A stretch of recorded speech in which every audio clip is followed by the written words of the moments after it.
Alright, if you're 13 to 18 years old, this is gonna be the most valuable video you're gonna watch in a long time. If we haven't met yet, I'm Aaron, base radio student on self-improvement, and today I want to share 9 life lessons you have probably never heard of, which I wish I knew when I was younger. As always, you can jump around to any one of the timestamps in the description, but before we start, don't get distracted, bro. Don't have TikTok attention span. Gonna need to put fucking Subway Surfers gameplay over here to make you pay attention. I hope you're more than that, bro. Anyways, here are the 9 valuable life lessons. The first lesson is that no one is better than you, but you're not better than anyone either. This is basically saying that, like, even if I may be better than others because I'm doing like self-improvement habits like reading and developing myself instead of fucking scrolling on TikTok all day, even if I do stuff like that, that doesn't mean that I'm better than the other person, right? We shouldn't judge others because it's their own life and they choose their life however they want. It's kind of like this blank slate where we're all guests in the world and we shouldn't like judge others based on what they do and don't do, you know?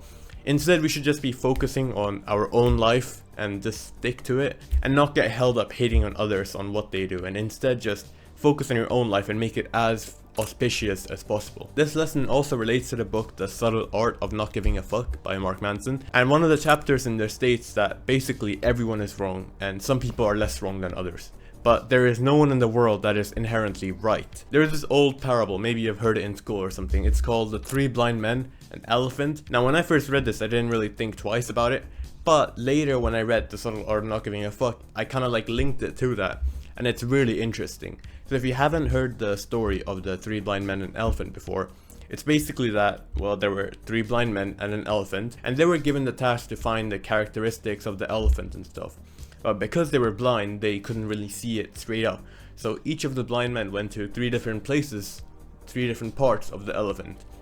One person, if I remember correctly, went to the trunk of the elephant, another person went to the legs, and another person went to the tail. And because they were all blind, they each felt different parts of the elephant. So when they brought the blind men together and asked them to, you know, tell your observations, each of them had a completely different answer. So they started arguing amongst each other, and they're like, I'm right, no, it's like this, and then, no, you're wrong, just like that. And the thing is that all of them are right in a way, and all of them are wrong. They're all saying the same correct thing, the elephant, but they're viewing it in like different lenses and different perspectives, which makes it different, and so they contradict each other. But inherently, it's the same like elephant thing. So we shouldn't like judge others based on how they choose to view the world. It's their perspective. It's like, we don't care. We're over here working on our goals and doing auspicious stuff. We don't care about how they view life and what their perspective is, because in their way, they're right. And in our way, we're right. So like no one is right, but at the same time, both of them is right, if that makes sense. But basically, we shouldn't like waste our energy trying to like judge what they're doing, and instead just do the most auspicious stuff that's gonna bring us closer to our goals. Hope that makes sense. No one is better than you, but you're not better than anyone. Alright, the second tip, which I wish I knew when I was younger, is yielding to simplicity. I don't see this ever talking about on the internet, but bro, it's such a good life lesson, and I'm still in the process of like implementing it, because sometimes I don't yield to simplicity. If there is a problem, there's always a simple solution to it, and you just have to, you know, think big and view it from the outside to just, you know, consider what's going on so you can find the simple solution right off the bat, and you don't have to dive deep into it and get lost into the emotional hurdles and stuff of the complexities. Tell me if you have never felt this before. When you're working with maths at school, the last questions are usually like the most hardest, complex, and you absolutely hate doing them. The very first time you read a hard question, you're like, what the fuck is this? How the fuck am I supposed to do this? And you immediately get lost into the emotional stuff of the problem. You start to panic and you're like, what if I can't do this? And it's just a bunch of random emotional stuff, and you get fully drawn into the question, and you're not able to be present and think of the overall picture. But then later, when you look at the answers of the question, you can see that, damn, it was actually really simple, bro. How did I not get this? There are always simple solutions to complex problems I've found. It just takes some, you know, being present and thinking big and not being completely like drawn into the problem and whatever you're working with. It's such an auspicious thing to do, yielding to simplicity. There is always a simple path to literally anything in the world. The third tip, and it's a more basic tip, but nonetheless it's something that I wish I knew and implemented when I was younger, and that's to take pride in your appearance. Bro, the amount of people that think that improving your looks or improving your outfits as a guy is just straight up gay, and so you don't want to do it. And trust me, I've been there. But then I noticed, like, you know, the military, their shirts are always clean pressed, it's tucked, they're well groomed at all times, everything looks spotless on them.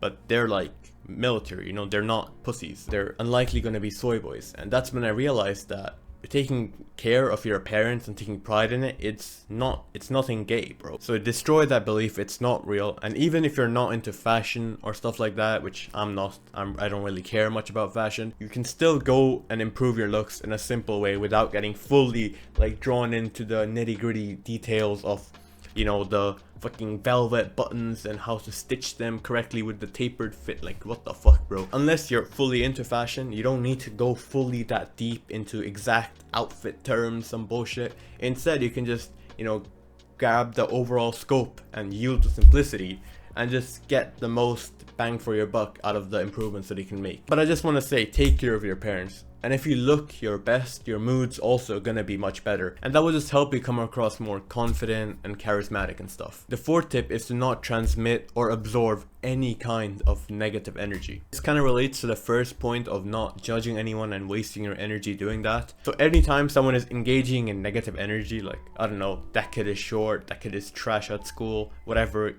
it may be, instead of like absorbing the energy and be like, yeah, he's trash, garbage, and giving the negative energy out into the world, instead you should just stay indifferent and detached from it. It doesn't mean that you like fucking plug your ears and like run away. No, that's not the point. The point is to not simply like indulge in the negative energy that's being transmitted. Do not hate people because you're just wasting your energy, which could have been used to do more productive things.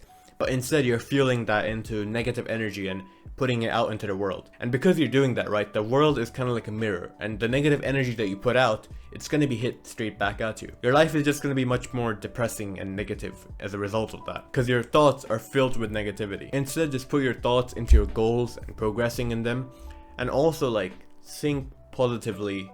And it's not like this feel good stuff of feeling positively, let's go. Instead, it should be like you feel with gratitude about the world.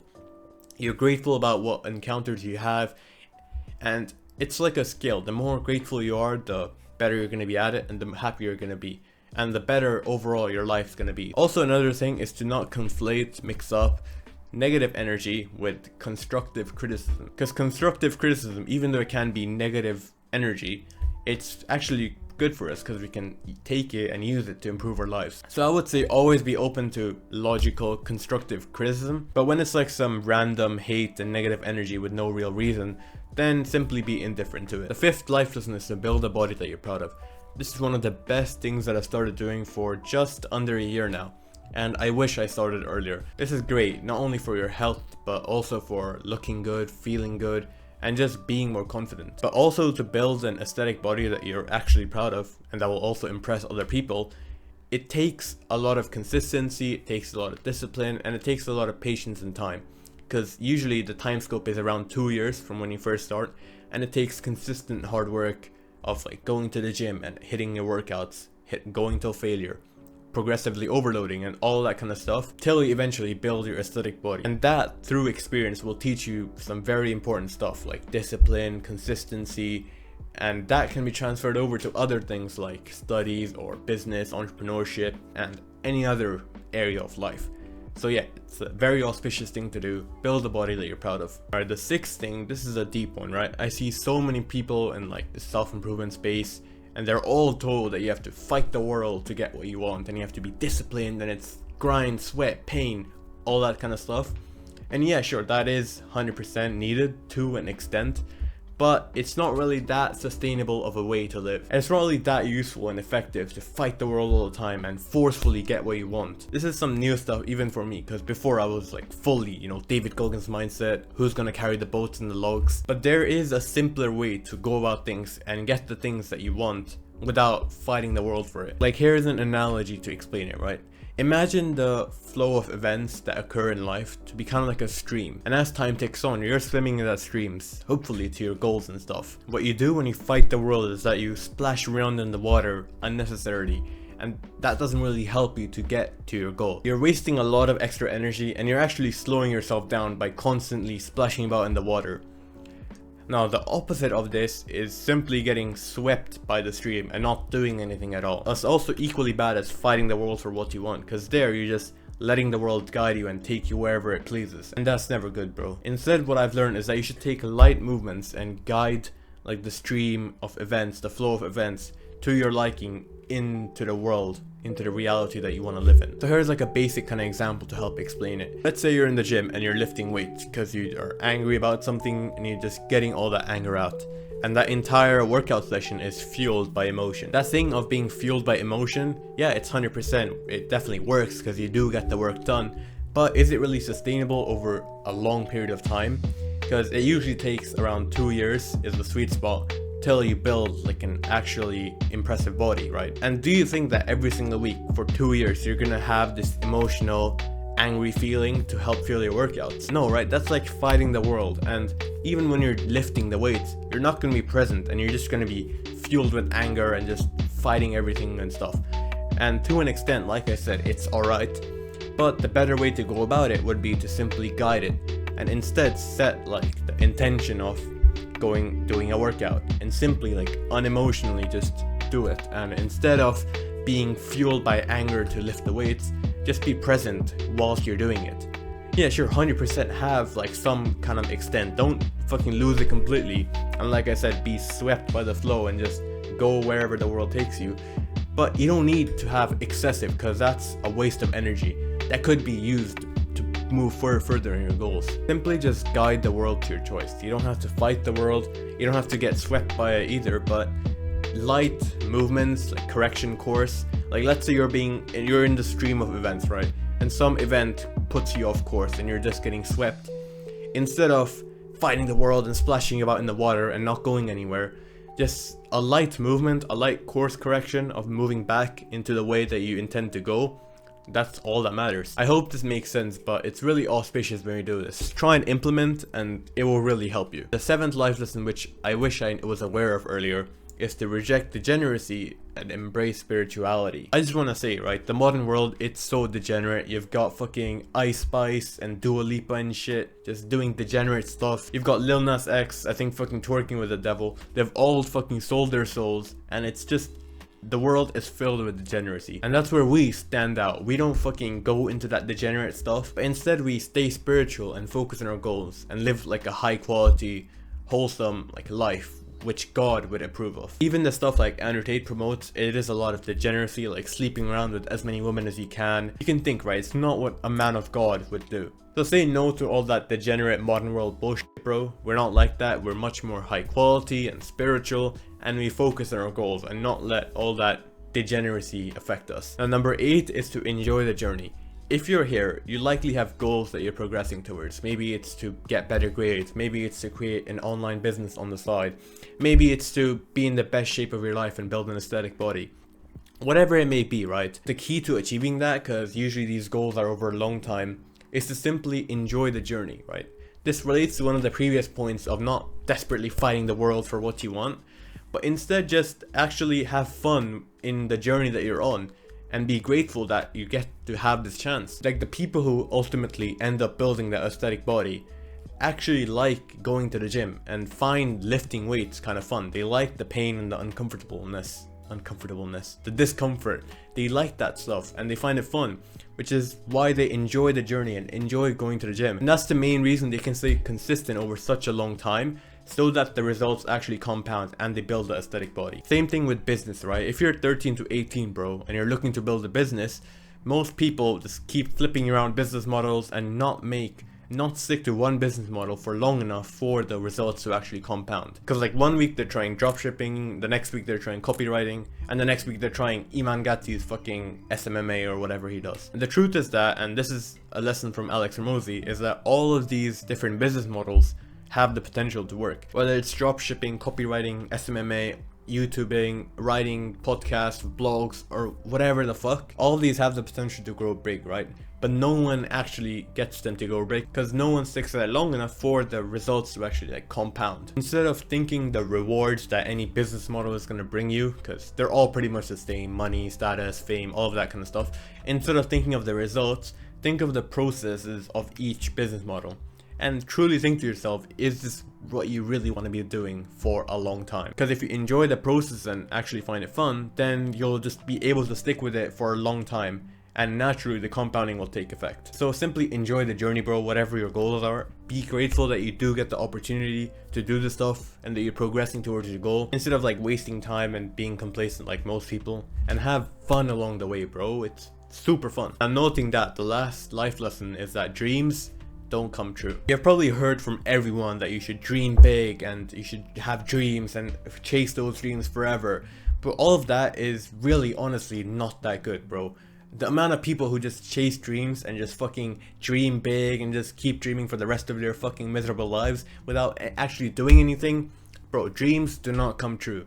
And many older people, they say like young people have dreams, but wait till they get older, the dreams are all gonna be gone. And the inspirational fucking people out there counter that by saying that keep dreaming big, young people have the confidence to dream, but older people don't. Some bullshit. But you can dream all you want, right? I'm gonna be a billionaire, I'm gonna have a super yacht, I'm gonna have 10 private jets, private cooks and chefs, but dreams don't come true. But there is good news, and if you're still here, you're gonna get that. Most people keep dreaming and their dreams stay dreams, but if you're still here, there is another simple way to achieve what you're intending to do, what you want from life, and that is to simply set the intention to get whatever you're looking for. Like, let's say if your dream is to be a multi-millionaire, then you just keep dreaming about it and not do anything. Like, yeah, you can dream about anything, everyone has dreams, but the thing that separates the people who just dreams about the things and the people who actually achieves dreams is that they simply take action and they set the intention of whatever the dream is. So let's say you've got two guys, right? The first guy's dream is to be a straight A student and do really well in school and stuff.